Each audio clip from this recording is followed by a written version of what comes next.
Hello, and welcome back to the Become That Girl Society, where we discuss leveling up strategies so you can become the girl of your dreams. Today, we are talking about the fifth and final stage of jealousy and envy, self-destruction. Make sure to go back to the first 4 videos and the entire 5-part series. Self-destruction is the moment the mask of your envious hater slips. The moment their smile fades and their schemes start to catch up with them. The moment the envy they tried so hard to project onto you finally turns around and starts eating them from the inside. Because envy always backfires. This is where the cycle ends. Not with your downfall, but with theirs. See, the person who made you their target, the one who copied you, mocked you, competed with you, tried to block you, they weren't just hurting you. They were hurting themselves the entire time. Every shady comment, every backhanded move, every moment spent obsessing over your life, your wins, your name, was a moment they weren't building their own. And when you spend that much time looking sideways, you lose sight of your own lane. So while they were watching you, you were evolving. While they were plotting, you were preparing. And while they were losing sleep over how to outdo you, you were resting, glowing, growing. That's the irony. They tried so hard to distract you from your purpose, but all they did was delay their own. And now, when nothing they tried worked, when their shade didn't stop your shine, their envy has nowhere else to go. So it turns inward. It starts to rot their relationships. It costs them opportunities. It isolates them, suffocates them, and eventually, it exposes them. Because envy doesn't stay quiet forever, and it never stays clean. Eventually, it spills into their friendships, into their work, into how people feel around them. Their bitterness becomes baggage. Their obsession becomes exhaustion. Their sabotage becomes a spotlight. But this time on them. And here's the beautiful part. You didn't even have to retaliate. You didn't need to clap back. You didn't need to match their energy. Because when someone is walking around with venom in their spirit, they always end up poisoning themselves. Eventually, the trap they set for you becomes the one they fall into. This is what envy does when it's left unchecked. It circles back, it crashes, and it burns the very person who carried it. So if you've ever been on the receiving end of envy, if you've ever felt attacked, copied, sabotaged, or hated for no reason, this is the part where you breathe, because you survived it, you elevated, and now you get to watch karma do the rest. But, and this is a big but, in order for the envious person to self-destruct without taking you down with them, you have to make the right moves. Envy doesn't just collapse on itself automatically. It only turns inward when you stop feeding it. If you don't protect yourself, if you fall into their trap, if you ignore your intuition, you won't just witness their downfall, you'll be collateral damage in their war. There's a version of this story where they destroy you first, where their lies ruin your reputation, where their sabotage costs you your peace, your confidence, or your opportunities, where their obsession drags you into a war you didn't start and never asked for. But you don't have to let it get there. Because protecting yourself isn't paranoia, it's strategy. And it's the only way you make sure they crash alone. Protecting yourself means trusting your intuition the first time. If something feels off, it probably is. Don't silence your discernment just because someone has a nice smile or shared history. Envy wears many masks, but your spirit will always know when something's not right. Listen, vet everyone who enters your life. You don't owe everyone access. Ask yourself, does this person celebrate me? Or do they tolerate me until I become competition? Be intentional with your circle, because the wrong one can cost you everything. Keep your most important moves silent. Not everyone deserves to know what you're building. When you share prematurely, you give saboteurs the blueprint to block you. Move in silence. Let your results make the noise. Cut them off the moment you can. Stop giving repeated chances to people who have already shown you who they are. Distance is protection. Silence is strategy. You don't need closure, you need peace. Don't respond to their negativity. The moment you react, you validate them. Your glow disturbs their demons. Don't dim your light just to argue with shadows. Stay quiet. Stay focused. Let God handle it. Form alliances with people who protect your name. You don't need a crowd, but you do need community. Find your people and keep them close. Stay spiritually covered. This isn't just a social battle, it's a spiritual one. Pray over your name. Protect your purpose. Declare that no weapon formed against you shall prosper, even the ones crafted in secret. Your spiritual armor is your first line of defense. Envy may aim at you, but it doesn't have to reach you. Sabotage may be planned, but it doesn't have to succeed. The key is learning to see it early, so when the collapse happens, you're not caught in the debris. Let them burn themselves out. You stay untouchable. At the core of every act of sabotage is the same emotional root: unresolved inferiority. Envious people don't just dislike what you have, they feel like they'll never have it. And instead of confronting those feeling them, they project them outward. They turn your success into their suffering. Your glow becomes their grievance. And eventually, your presence becomes their perceived problem. But here's what's really happening under the surface. Because sabotage doesn't come from strength, it doesn't come from power, it comes from lack. And instead of being inspired, they become bitter. Instead of working on themselves, they work against you. And instead of healing, they harm. What makes this so dangerous is that sabotage often feels justified to the envious person. They tell themselves lies to excuse their behavior. This is how they trick themselves into feeling like the victim while they're playing the villain. And that's why sabotage becomes a trap. Because once you build a personality around tearing people down, you start to rely on that chaos. You start thinking, if people stop talking about them, who am I without that comparison? If I stop watching their every move, what's left of my own life? If I can't outperform them, do I even matter? And the longer someone sits in that mindset, the more it eats away at their spirit. They start to isolate themselves. Not just because people catch on, but because they no longer know how to relate without resentment. Everything becomes a competition. Every compliment feels like a threat. Every win someone else gets feels like a loss to them. And worst of all, exhausted, because it takes a lot of energy to keep pretending you don't care about someone while obsessively watching their life. It takes a lot of effort to sabotage someone while hiding your tracks. And it takes a lot of spiritual decay to celebrate someone's pain more than your own growth. That's why envy leads to self-destruction. Not all at once, but slowly, subtly, and then suddenly. They wake up one day and realize their opportunities are gone. And the person they were so focused on, still rising.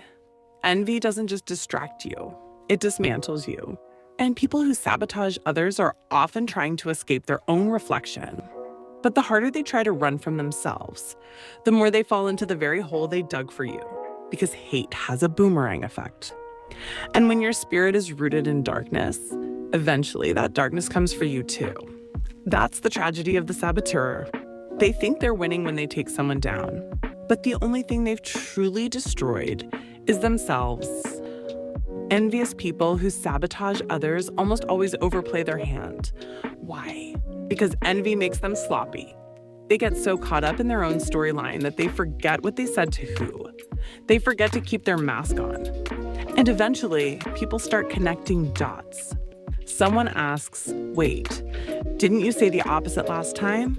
Someone else starts wondering, why do they always have something negative to say about that person? And one by one, the people they manipulated begin to pull back. Because when your credibility starts crumbling, your influence goes with it. Sometimes it takes weeks. Sometimes it takes years. But when the truth rises, and it always does, they end up exposed. Not just as liars, but as deeply insecure people who tried to destroy someone else instead of building themselves. And by then, it's too late to clean it up. The damage they did circles back. Carrying envy is heavy. It drains your joy, your focus, your creativity, your peace. And the more obsessed they become with you, the more they disconnect from themselves. It starts subtly. They become moody, short-tempered, anxious. They overanalyze everything you post, say, or wear, but can't focus on their own goals. Because when your life revolves around someone else's glow, your own light starts to fade. They don't sleep as deeply.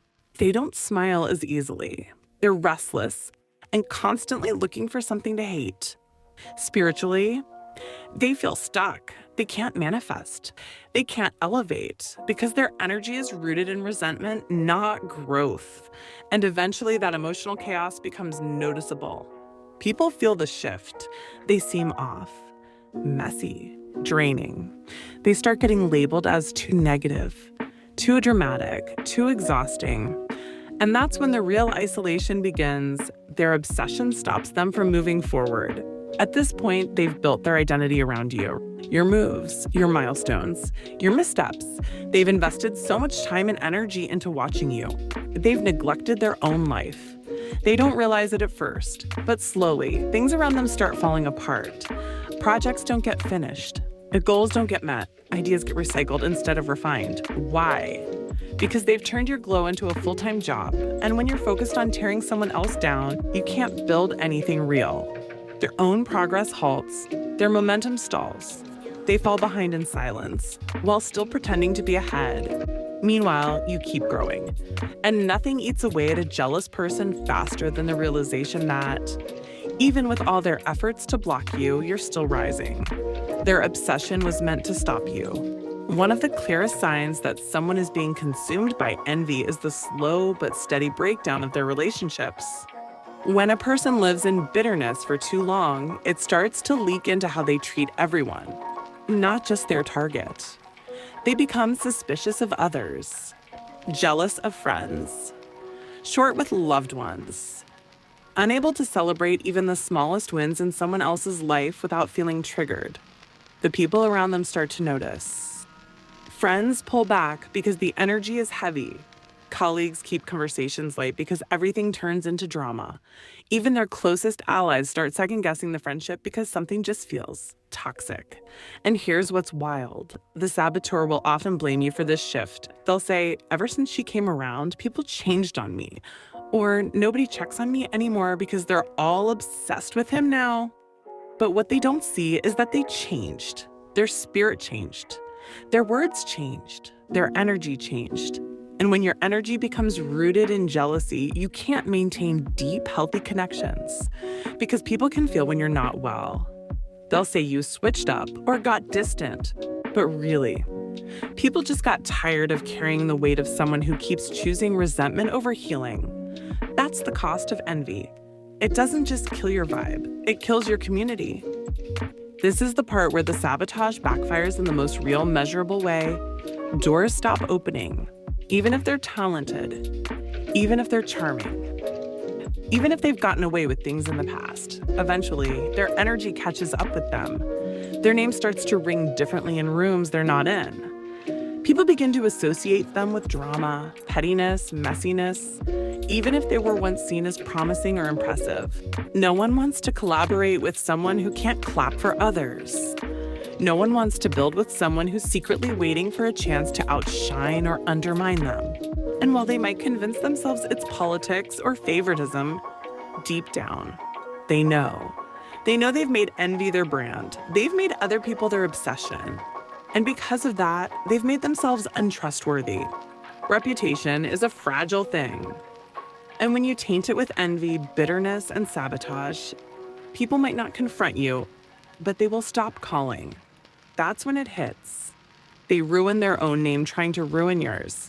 And by the time they realize it, the bridges are already burned, the invites are already revoked, and the spotlight has moved on. You saw the red flags. You didn't stoop to their level. You protected your peace. You kept rising in silence. And now, the very person who tried to block you is falling apart. Their energy is exposed. Their name is tarnished. People are backing away. Doors are closing. And they're watching you thrive from the sidelines. It's tempting, right? To say, you see, I told you. To throw a little shade back. To send that sarcastic text or repost that petty meme. To let them know, I saw it. I know.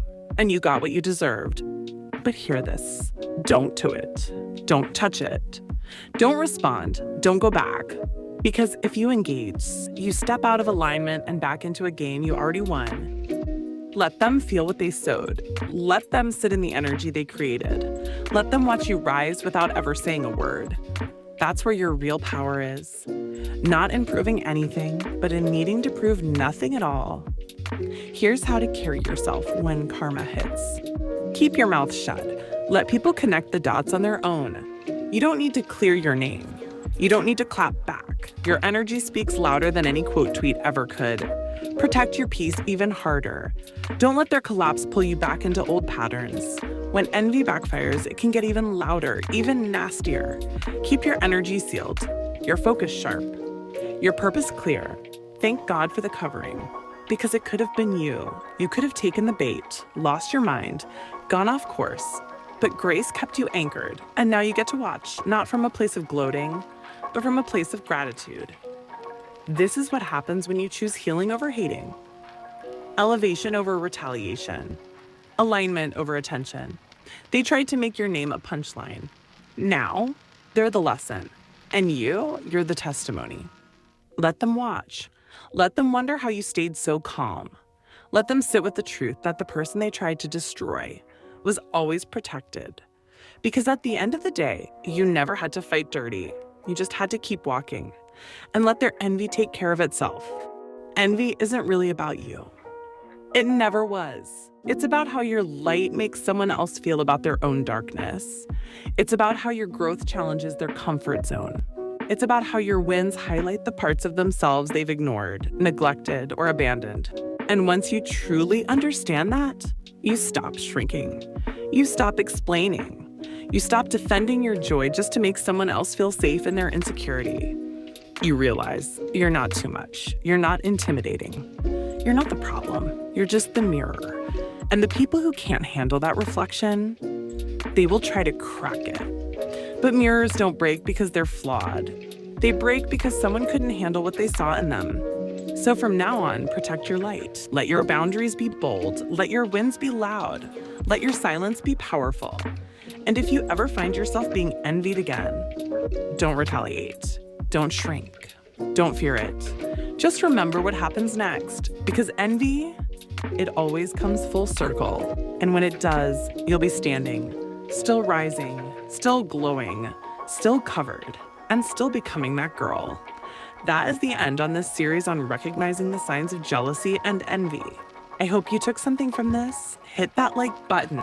Subscribe if you haven't already, and keep following for more videos.